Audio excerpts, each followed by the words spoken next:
All right, friends, let's talk about foundational skills.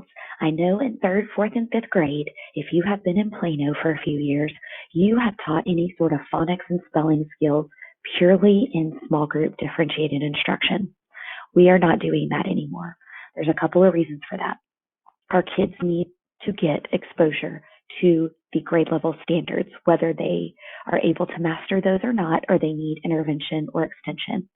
Second is the state is actually requiring that. We have to have an explicit systematic phonics program, and our HMH Interreading and Arriba La Lectora resources are that for us. So you will see this whole column of foundational skills on all of our unit plans. It looks like a lot, but don't worry. If you teach the foundational skills lessons in the HMH resources, and they're only 2 days a week, you will cover all of these TEKS. You can also find those lessons in your foundational skills scope and sequence. Let's open that up. It is just a list of the TEKS in order that you will teach during each unit. And this is a fourth grade example. Here's all the TEKS. And here are the HMH interreading lessons that cover those TEKS. Some of you used this foundational skills and word study studio lessons last year. That's an extra resource.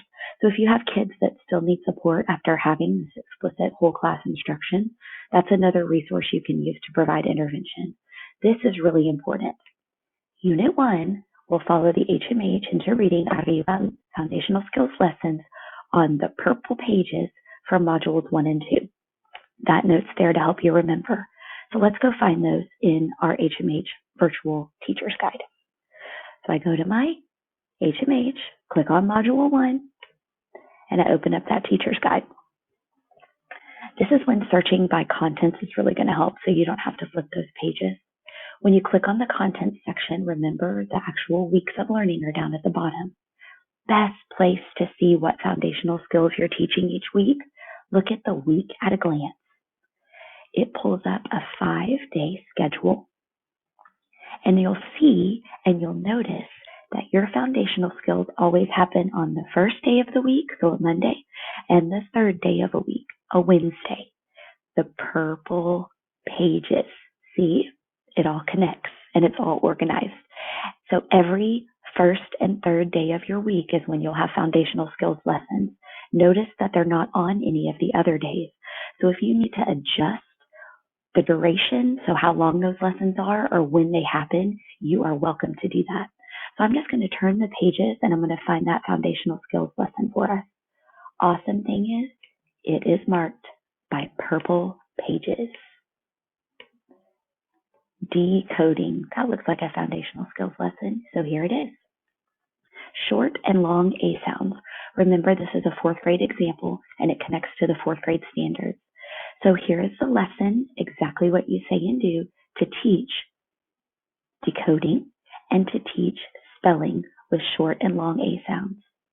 There's always going to be some kind of fluency, accuracy, independent practice. This can easily be stuck in a station for the students to work on. It doesn't need to be part of whole group. I know you're going to see spelling words again.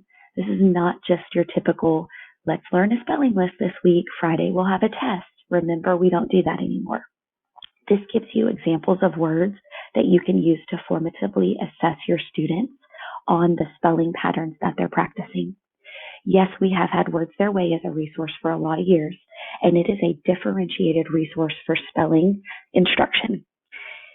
We are going to teach the HMH foundational skills lessons, and then you can use Words Their Way as an extra support for students, definitely in stations, definitely if you want to do some differentiation in small group, but this HMH Interreading foundational skills is our resource that the whole district has and is using to teach those foundational skills this year.